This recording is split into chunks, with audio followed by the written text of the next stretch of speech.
G'day everyone, Steve from the Running Company Lordale. Just wanted to have a chat and give you some information about trail shoes and trail running.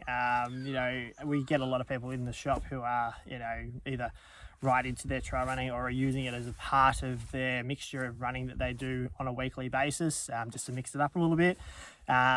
We have seen an explosion into trail running of recent where there's a lot of people moving into that space, which is great. I always think it's good to mix it up from road to trail.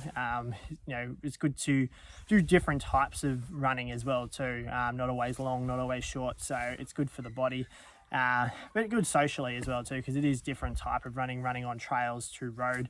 It's a different way of running as well too, and it makes you work differently, your body, but also your lungs as well too. So but I want to talk about the trail options that we have. Where we are at Lilydale, we're based around the beautiful Yarra Valley and the Dandenong Ranges and afar as well too, and we have a lot of trail runners out our way who come in to get trail shoes.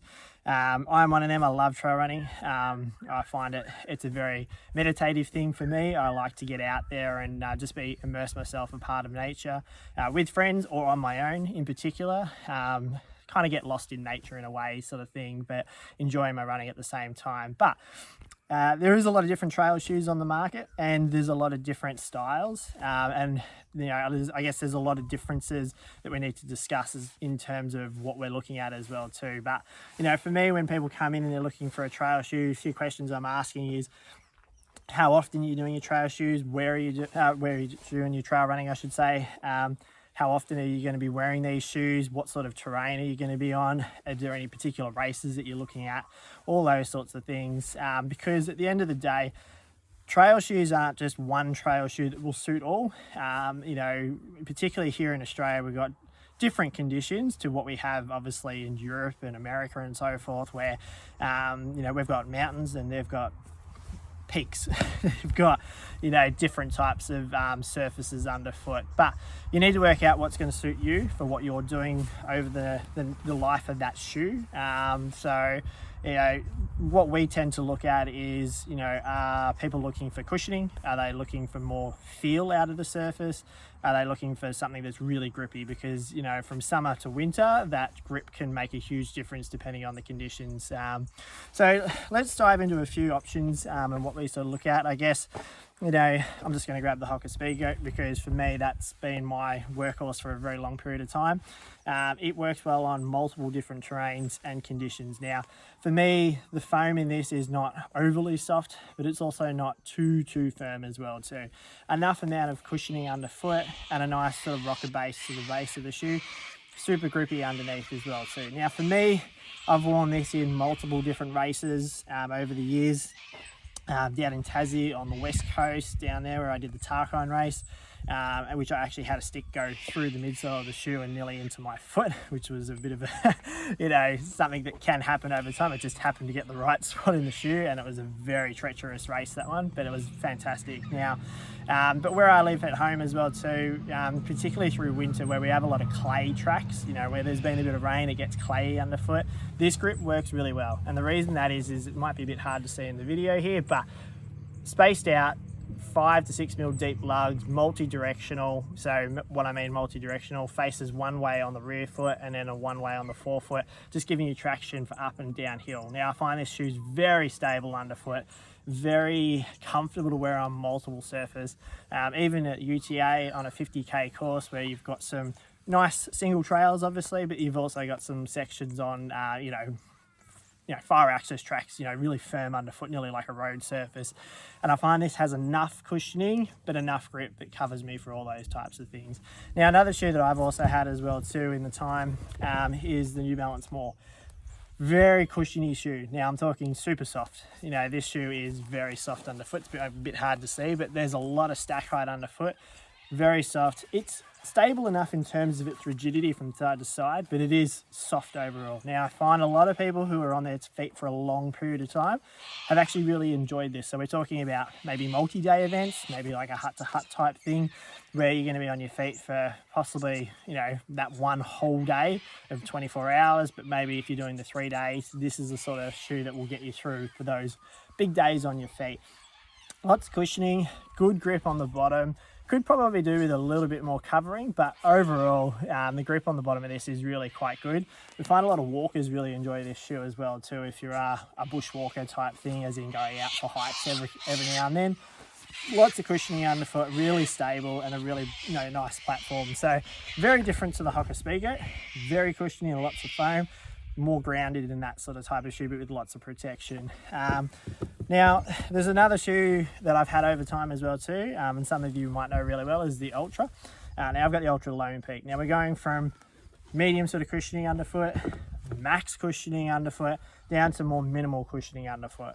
Now what this basically does, it brings your center of gravity closer to the ground. So it means that if you're looking for more ground feel, and what I mean by ground feel is meaning that you're not feeling every rock underfoot, but what you're feeling is more connected to the surface. So some people have a tendency to roll their ankles a lot, or they have a tendency to feel like they're not stable enough in some of the trail shoes. Well, Ultra brings in this option that allows you to sit close to the surface, still with good cushioning underfoot, but a very minimal amount of cushioning underfoot. The other thing that Ultra do really well is they make this what we call a foot-shaped shoe. So it fits the shape of your foot. That allows your foot to splay and spread at the front, keeps you more locked in and secure as well too. But being a zero drop shoe from heel to toe, where a lot of these other trail shoes are mostly around a 4 mil, maybe 6 mil drop shoe, you're going to be zero, which means your heel sits very flat to into the ground basically. I have rolled my ankles a few times on trails, and I found coming back from rehab, this has worked really well to allow me to get more contact and more feel out of the surface till I build that strength back up, that I can move back into my sort of favorite sort of style of shoe. And I've found this to be very comfortable for shorter distances as well too, but I know a lot of people love this particular shoe for big distances as well too. Once again, a very multiple sort of directional grip underneath.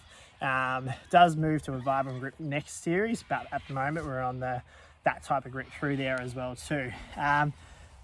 When we're talking about grips as well, you can see all those ones have lots of different grips, but you can see here with the Saucony Peregrine, quite a chunky grip underfoot.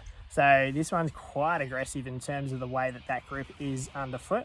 That means it's going to cut into the surface really well, but also means there's a lot more traction there. So if you're needing something that sits low to the ground, because this is kind of lower than the other shoes, but not as low as the Ultra, it's going to sit you more grounded as well too. Has a little bit more natural sort of flex to the shoe as well too, so it allows for more natural mobility, not as stiff, I guess, as what the Hoka Speedgoat is.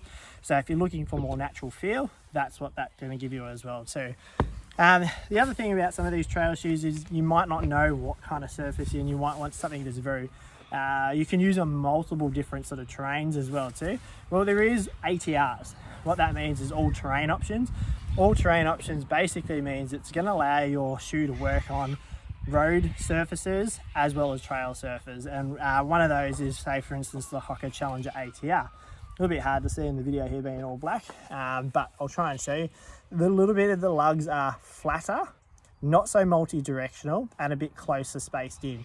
So this still gives you really good grip on off-road surfaces, but it's not as aggressive if you're running a lot on hard surfaces as well too. So think about if you're running on, say, a rail trail type surface and you don't want to wear your road shoes, but you want to wear something with more grip.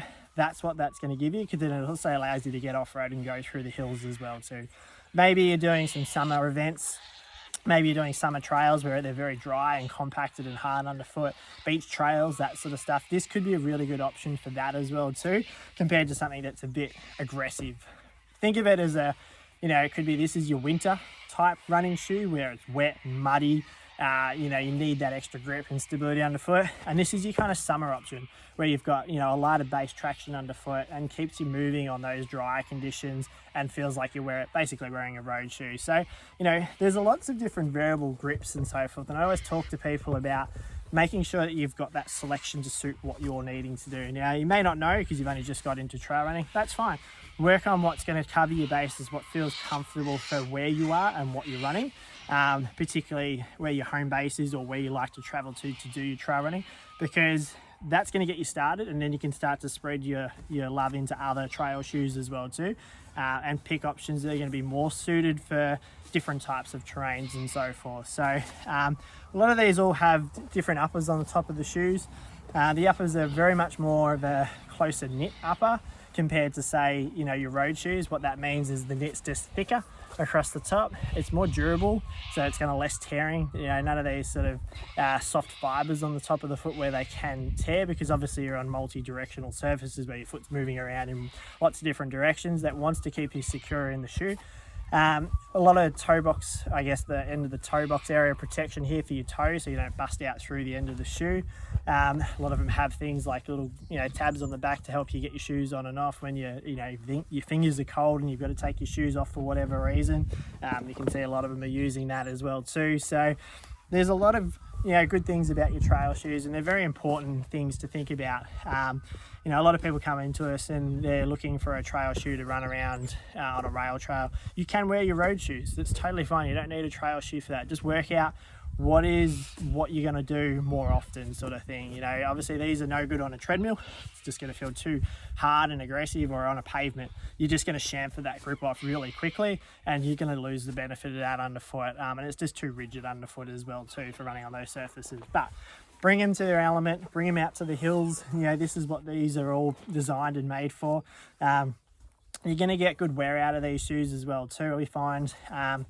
They still put the same kilometre range on these, 800 kilometres. I have had a pair or two of Speedgoats that have gone 1,200 kilometres, possibly even a bit more. I really just sort of gave them up because I felt a little bit flat in them. Put a new pair on and went, yeah, I need that bounce back on my foot. But overall, the grip on it was still, I'm going to say 60% there, which was really good to see. So they are very handy in keeping, you know, endurable. I've been in some pretty rough conditions as well too, and these grips work really well. You know, clambering over rocks, you know, and obviously on those clay kind of surfaces, muddy surfaces where you're just splashing through puddles. It's really cool because, you know, the mud does build up sometimes, but then it comes off the shoe as well. So for the people who are new to trail running, you know, you'll get out on a trail on your road shoe, and then you're going to be like, oh yep, I'm sliding around everywhere, I've got no grip, no stability, I'm worried about rolling my ankle, breaking an arm or leg or something like that. Well, get yourself a pair of trail shoes, because, you know, these are all going to have the ability to keep you upright on your feet. Not all the time, but most of the time, you know. So but essentially, yeah, that's really all about the trail shoes. Lots of different things to consider is how much foam underfoot, how much ground feel do you want? Do you want max? Do you want minimal? Do you want a lightweight grip? Do you want maximal grip underfoot? You know, where are you going for your running? Have a think about all those sorts of things. Now, we have heaps of options available in store, you know, because like I said, where we're based, we have a big trail base out our way. So if you're looking to compare lots of multiple options, lots of different styles, we have a huge range of trail shoes out where we are. So come in, have a chat to us.